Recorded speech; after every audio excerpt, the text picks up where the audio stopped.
Hello, everybody. Welcome back to JHR Backstage. This is our first episode back into our lovely podcast studio here at Burlington Cable Access Television in quite a couple weeks at this point. Quality improvement. Hooray. Yeah, it actually sure is. Already this feels much better than trying to record in my home setup. Yes. As good as my home setup is, because I made sure to, buy a bunch of new stuff. Yeah, filming in my dorm with the window open and the band practicing at the stage nearby. Yeah, that was fun. Fair enough.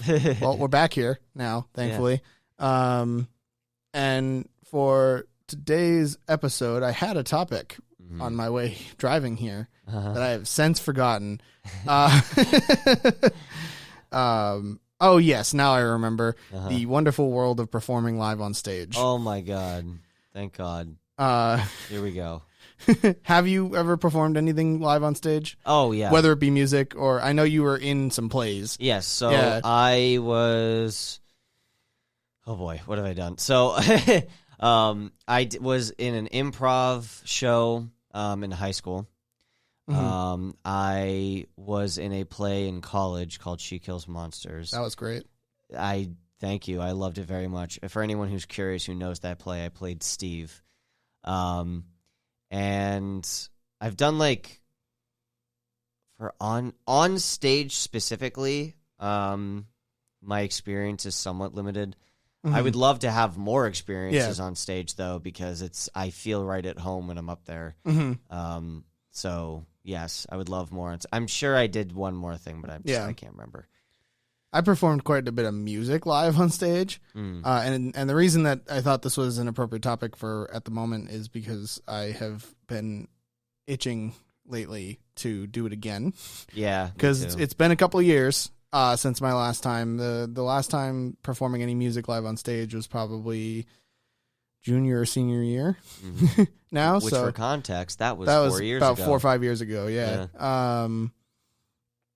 So yeah, it's been quite some time. I'd love to get back up there. So so actually in elementary school, and this is going to call me out, it might be a tad bit embarrassing, but that's okay. In elementary school, I used to sell, and I'm putting this in air quotes for Veras across from me, tickets to performances that I would do out on the playground in elementary school of the original songs I'd written around that time. This was like circa 3rd to 4th grade. That's fun. So I used to do that pretty frequently. And then, I tried to get a bunch of stuff off the ground throughout middle school, and nothing really ever came to fruition until high school. Yep. Where I joined a band that... And I didn't name the band, but I wouldn't have probably named it anything else if I had control. It was called We Saw a Horse. Oh yeah, yeah. Or I Saw a Horse. I can't remember now. Somebody saw a horse. Someone saw a horse. That's essentially that's essentially the bottom line here. And yeah, that was great. That was a great experience. We played a couple shows together. We were out of the Real School of Music, which is a local music school.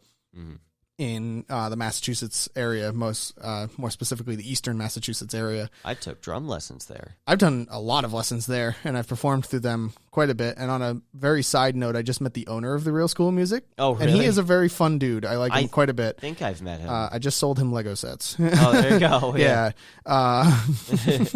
Deep bald? No. Oh, I'm thinking of someone else. Yeah. He might have been the person you might have met. Might have been the manager of or the owner of Burlington specifically. Yes, this is just the person that just owns Real School of Music. Period. He is like the highest person as far as I was to understand. Wow. But yeah, he was a great dude. Apparently, he must. Wow. I mean, they're only really around this area, because I think it's Burlington, North Andover, and then there's one more. That I can't remember where it is. Okay. But regardless, the I Saw a Horse or We Saw a Horse. I don't remember really what it was. I think it was I Saw a Horse. We performed 3 shows together, or 2, and then the third one got canceled. I played at this small club in Somerville called the Bjorn or the Burn or something along those lines, and that was a lot of fun. It's very nerve-wracking getting up on stage, but I've had the time of my life doing it every time. Yeah. And by the middle of it, you don't even remember that you're even on stage. You're just singing. Yeah. And then the second time was for our guitarist's brother's graduation party, I think it was. I don't remember what the celebration was, but we were playing at our guitarist's house Yeah. for some party of some sort. And that one was a lot more fun because we didn't have to like censor anything like we did for the one from the real school. So it was a lot less effort on my end to remember to censor the lyrics. Unfortunately, there was a bit of a falling out between me and the rest of the band. They continued on without me for a couple more years, but I ended up moving on to do a band called Murphy's Law with a couple other friends of mine. Interesting. That we did a battle of the bands together. This was through the high school. And I feel so bad because we got through 2 songs super successfully, and then the third and final song I had forgotten the entire bridge. Oops. And just did not know what to do. We just had to skip to the last chorus and leave with our tails between our legs. Oopsie daisy. Yeah. It happens. We were playing a metal cover of Hello by Adele. And I forgot the last like verse / bridge thing that she does, but That's really funny. That was cool. The other 2 songs were Leave It Alone by Tremonti and then Asleep in the Deep by Mastodon. Which that song is great. I love that song. When our guitarist asked us to play that song, I was like, yes. Yeah. Like, and I love the music video more than anything because the music video is about a cat that eats drug-laced food and then goes on an acid trip for like the entire, like, not a real cat. It's all puppetry. No, it's all puppetry, but like, it's wild. But yeah, no, I have a lot of fun performing on stage, and I really wish I could do it again. I wish there was an opportunity to do it again. I did form another band, tentatively named Of the Frogs. Towards the end of senior year for a battle of the bands that never ended up happening, but we did practice quite a bit. Actually, we were completely ready before we got word that it was going to not happen because there were only going to be 2 competitors, and then me and someone else, and then that someone else also dropped out. So oh my God. Couldn't really be a battle of the bands with only one band. Yeah, exactly. Unless we wanted to battle each other, I guess. Like, that's really funny. So yeah, we were told that was canceled, which was unfortunate. And then we actually did do some writing sessions to continue the band and do some like original music. But then college, right? Yeah, for all of us. Me first because I was the oldest, yeah, and then the rest followed very soon after. I have been on stage another time. Yeah, I went to I put stage in quotes because it was a raised platform in a like coffee shop, but it was a poetry slam. Okay, and that counts. Yeah, so like they had 4 mics set up. Yep, and I went up alone and used all of them, and like. I remember I was the only person there with, like, even a single, like, positive poem. Yeah. But it was just interesting because, like, when I'm on stage personally, like, I love making a show out of it. I love being up there. I love being energetic, and I love, like, just, like, getting people riled up and stuff like that. And it's, like, it's just fun to, like, you know, because using what I like to do on stage in everyday conversation makes you strange, but doing it on stage is normal. All of a sudden, you're a comedian. Yeah, exactly. I won't dwell on this, but I actually have started writing a comedy routine. So we'll see. Maybe I'll get back on stage again. You can hold that thought for Bio Dragons, which this is a good time to do a small shout out that the 2 of us are doing another podcast. If I pay us. Can we be sponsored by Biodragons? I mean, can we sponsor ourselves? We can decide to do a free sponsorship, I guess. This episode of JHR Backstage is sponsored by Biodragons. Have you ever heard of Biodragons? It's this really cool podcast hosted by these really dope dudes who talk about these projects and all this really wacky stuff that goes on in their lives and their productions. And it's really awesome and really interesting. And it would be on Spotify if they weren't sitting over there twiddling their thumbs, removing and adding the ability to do local file music. So you can go to YouTube instead and search Biodragons and listen to the episodes that we have up so far. We have 2. 2, yes. We have 2. We were supposed to have 3, but there were supposed to be 4 now as of today. that we're recording this, but then Dan went through a tsunami. So yes, we have, not literally, but his mic quality dropped halfway through. Yeah, so one of our episodes had to be trashed, unfortunately. Thank you, BioDragons, for sponsoring this podcast. Yeah. Just disclaimer: BioDragons is us. Just to let you know. That was completely a bit. That is all. It's the two of us hosting another podcast on the side. Yeah. But yes, hold that thought for BioDragons. I will. In the meantime, I think what I would probably, as much as I like performing music live on stage, I think I would enjoy more being the MC. Yep. Like being the one to introduce all the bands and like be the in-between on stage and stuff like that. I feel like I'd have a lot more fun doing that. And then you don't really have to memorize anything. You just have to be there and be fun. It's true. And I mean, that's what I intend to do for the JHR Jam Session Live whenever that decides it wants to happen, which I know I said late September. Yeah. Here we are almost in November. It is happening. There's just so much other things happening at the moment. So don't lose faith. It is happening. I think I mentioned this in one of the other episodes or one of the other podcasts, but it is still in production. It's just not moving as fast as I expected it to be. Right. That's fine. But yes, I will be the MC for that event, and I'm super excited about that because I can definitely be a personality. I mean, there's not too much of a difference between what I do as a host on this show and what you'd have to do to be an MC on stage. Well, as somebody who loves to do that kind of stuff, like having a personality and being energetic and stuff like that on stage, you do have to be somewhat of a hype man. And you have to be really into it and stuff like that. I mean, and granted, maybe sometimes I don't achieve this as well as I should. That is kind of similar to being a television host as well. You do have to be energetic, if you will, and into it and like engaging for your guests so they understand that they didn't just waste their time being on your show. Right. I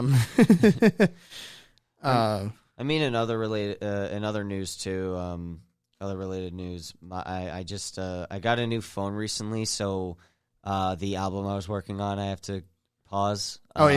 Because GarageBand, for some reason, and I'm still figuring this out, but for some reason the GarageBand on my new phone is not updated all the way. So a lot of the packs I was using for this brand new album don't exist. Yeah. And so when I try to load the song, it's like, this loop doesn't exist. And I was like, okay. So I don't want to reveal what it is just yet. Oh, wait, I already revealed it. Never mind, I can talk about it. I developed a video game a little while ago that sadly got canceled called Over Under, and I released the soundtrack for it a little while ago, but I'm going back into GarageBand and reimagining that soundtrack and re-releasing it, or releasing this new version of it on streaming platforms and stuff.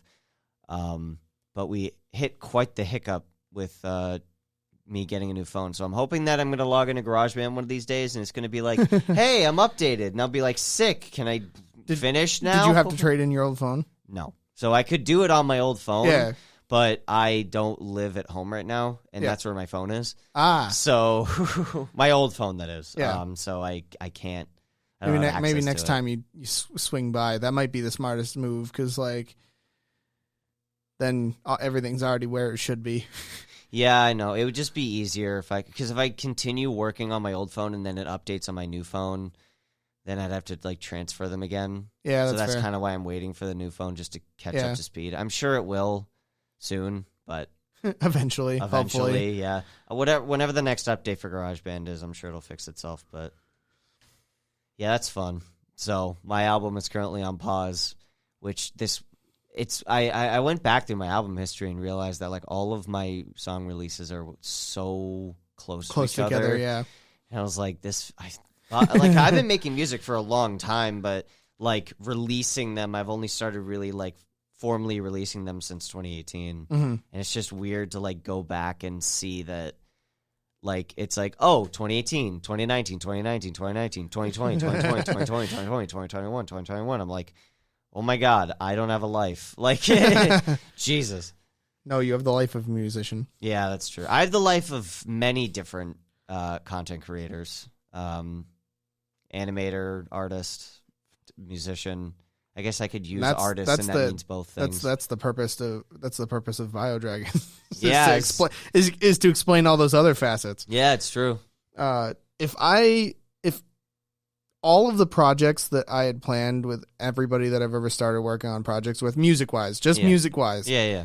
I would have so many releases it wouldn't even be funny. Yeah. Like if like I'm not even talking about the stuff that like literally never got back past the concept phase. I'm not even counting that. Mhm. I'm counting the stuff that actually started and then we never finished. If any of those stuff, if any of that stuff finished, I would be like rolling in releases at this point. Right. Because like pretty much with every band I've been in, we started writing original music and like we actually got pretty far. With I Saw a Horse, we actually had a demo. Mhm. Before we had some complications, but and they decided to continue on without me. Mhm. But like thinking about all the albums that I would have if every project that started but never finished came out is just wild to me. James, why don't you and I just start a band?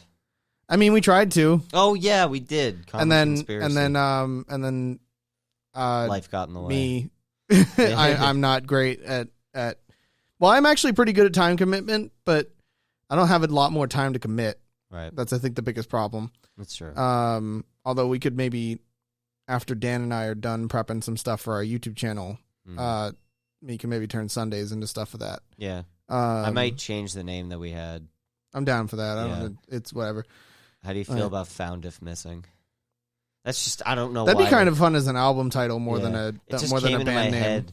I have this weird thing where like I come up with these really like strange but interesting names. Doesn't matter what they're used for. Yeah. But my brain's just like, this is a cool name, and I was like, yes. I have a whole. What do I do with I have a whole this? Google Doc Yeah. just full of those, and I Yeah. have for a while. Like, And my brain's just like, found if missing, find if missing, missing if found, missing Yeah. if find, and I'm like, all right, cool. those all sound like good album titles, That would be a really Like- interesting album title. especially since it's like conspiracy. So it's like Common conspiracy. found if missing. Like, Yeah, that's true. We can talk about that later. yeah, that'll be a future endeavor. Yeah.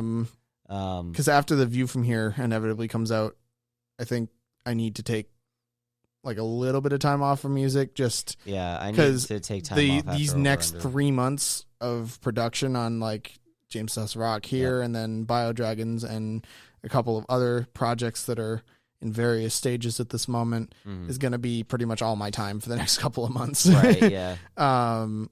Maybe try and get some music in here and there, but I'm sitting on essentially a whole album's worth of lyrics that don't really have much music or anything to them other than like thoughts in my head as I go. Right, But yeah. over quarantine, I wrote an EP that inevitably turned into an album.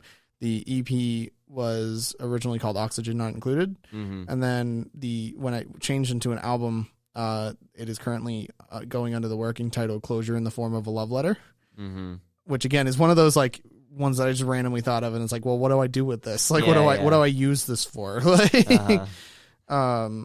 if I ever did get anything out, I would love to perform it live on stage. Like, Yeah. I can't really perform the DJ Witchcraft stuff live on stage as much as I would no. like to. That would just be like, here's my laptop. Yeah. Play. I mean, Like, that's kind of what Deadmau5 does. is it? Yeah. Yeah. Just stands up there with his board and just pushes buttons and has fun while he's at it. Yeah, I mean, if we knew more about like stage stuff, then we could like Yeah. do stuff to the music. Yeah. I don't have the equipment I don't or either. or the patience or the knowledge for that. Yeah, no, me either. That would be cool though. What the type of music that I do want to get into at some point is the world of film composition. I feel like I should at least have an understanding of film composition. Like, I'm never going to do it myself. I'm always going to hire someone, but like I should at least have a knowledge of how it works to be better direct the person that I hire. Yeah, yeah. I do have a general understanding of music from my various years in doing music, and actually even working on this show has kind of helped, but but yeah, I could definitely stand to learn a little bit more.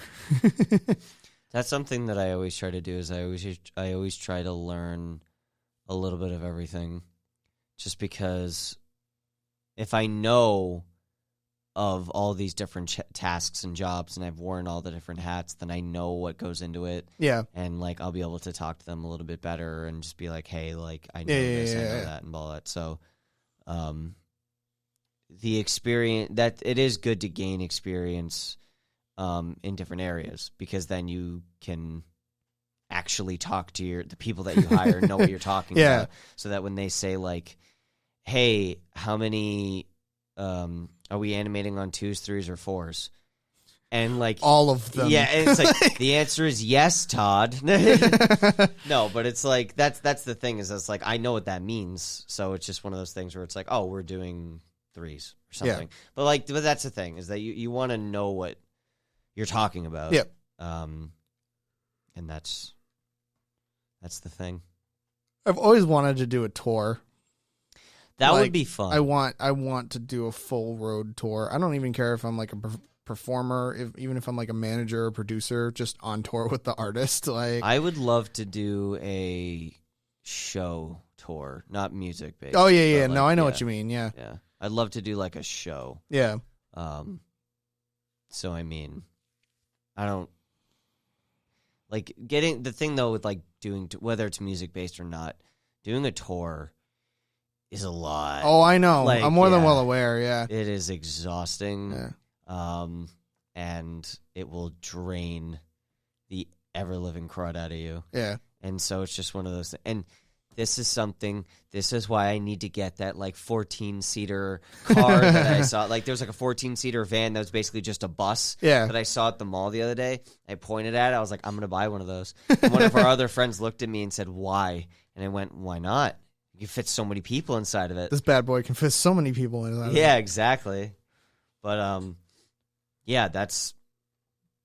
Excuse me. We've never been on tour ourselves, but I always hear stories from people who go on tour where they're like napping on the bus. Yeah. And they're just like, you know, they're fatigued, and it's just like, yeah, that sounds about right. Yeah. So. Them's the breaks. That's what it takes to get into this industry. Is you just gotta push. That's really what it takes to get into any industry, really. Oh yeah, yeah. Basically, just draining yourself. Here's half my life. Have fun. Yeah, exactly. Yeah. Signing your soul away for $4. Sometimes it is all worth it, though. Oh yeah. Sometimes. Yeah. Not like it's not worth it. Yeah. It's just it takes a lot.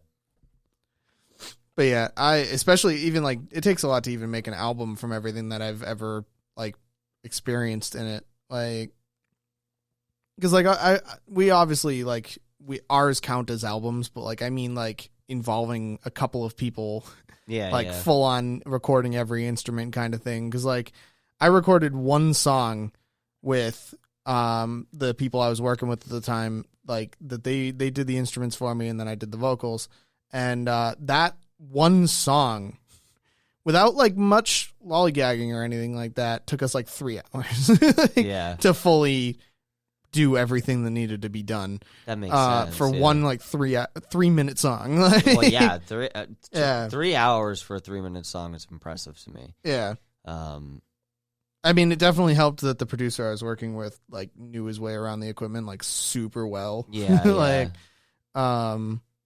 I think the biggest roadblock was me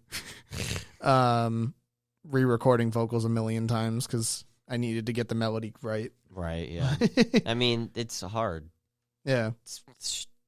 This stuff's not easy. You really gotta. That's something I've always been interested in delving into, is writing lyrics. And like I'm really good at writing lyrics, and then I can't write music for the life of me.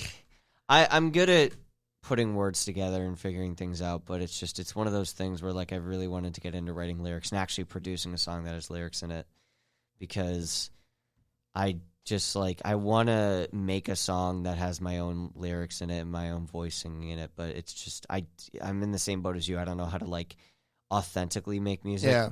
So it's like even in like a anything outside digital of setting, band, yeah, it's very difficult. And I wanted to learn how to play the piano. I want to learn how to my piano foot in really the door. well, but really badly. Yeah, I want to get my foot in the door with that, because that'll be a very good start, and then figure it out after that. But yeah, it's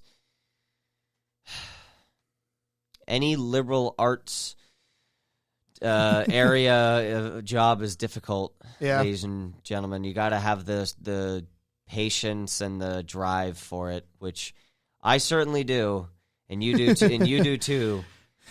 But boy, is it killing us. Yeah.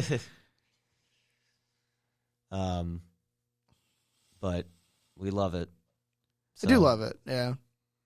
As I said in like the main segment of the episode we just recorded, like it as much as this show takes out of me, both shows, like it is well worth it at the end. To see a finished product in some form. Absolutely. And I think that's the reason anybody does anything is to see the finished product, because seeing the finished product's super fun. Yeah, it is. I made it was like a 30-second animatic, and it took me a few hours, but I watch it over and over and over again, because it's just like I love watching it. I love seeing the finished product. That's just I was like, I brought my idea to life, and I love how it came out. But yeah, that's the whole thing behind doing creative stuff, is that you do it so that you can get your ideas out there and show people and see you see what it would. The wonder in their eyes. I don't know. Well, I mean, yeah. But it's like you see the finished product and you're like, yes, this is great. This is perfect. Yeah, this is gold. So, but yeah, I can't wait for Jam Session Live to happen. Like I've been thinking about it like nonstop for like 2 months now. Yeah, and like the biggest first hurdle has been deciding on venue. Yeah, because like different venues have very different specifics to what need to be done and what they can and can't do, and a whole bunch of other fun stuff. Yeah. Looking at a couple of different ones at the moment. And then like the other thing is like having the equipment. So like some venues already have the equipment on site. You don't have to bring anything else, but others don't. And I don't own pretty much anything that would require to do that. So I need to choose a venue that already has inbuilt equipment and stuff like that for that kind of stuff, which has been another hurdle, which is why I chose to partner up with Bars Over Bars, because they have a lot more experience with that kind of stuff than I do. Right. Because like they were only founded a couple of years ago. They're already almost at 100 shows that they've thrown since. Wow. Yeah. I think like 50 some odd shows just like this last year so far. God, wow. Like Jesus. Yeah. It's insane to see how much he's up to, but like that's dedication right there. Yeah. Like, and they're always well put together, well thrown shows, which is, and like Hero's a pretty good friend of mine, so I knew when I wanted to do a live show, the first person to talk to about that, because I definitely needed someone of his talent and dedication to help me navigate a world that I hadn't done before. But if all goes well with Jam Session Live, I'd like to do like a couple of them, like do like an actual like mini tour, if you will, of them, not just stay in one place. Right. But and I might coincide that with the release of a second volume of Jam Session too, because I would like to do Jam Session in the way that it was supposed to in the first one. Yeah. Because the one that released was a very, very shortened, cleaned up version from the mess that was quarantine. Yeah. That caused a lot of artists that were originally tapped on to drop out. But yeah, in time, I'll do another one of those once I have some time on my schedule cleared. But one thing at a time. Yeah, I had a lot of fun doing the first one though. Being like the organizer and producer of that album was super fun. It was really, really cool to like have a bunch of people all together and to be a part of that experience. And yeah, you were part of the original one. And you'll more than likely be part of the next one as well. Absolutely. Yeah. I would love to make another. I'll take any excuse to make a random single. That's fair. Yeah, my two single. Mad Dash to Safety and Dinner for One are both out now. Yep. So go check those out. And then hopefully the Over Under soundtrack will be done once GarageBand decides to get its act together. We'll keep an eye out for all of the above. Yeah. My album will be out eventually. It'll happen probably. It's one of those things where like it just needs like one or two more things and then it can be sent to the presses, if you will. But those one or two things take just enough time where it's not like convenient to just do them and get it over with. Yeah. It's true. Yeah. You can't just be like, all right, that one's done. Now to move on. You're like, you have to sit down. You're like, all right, I got to do this one now. So in time, sometime probably late November to early December. Because, oh my God, it's already November.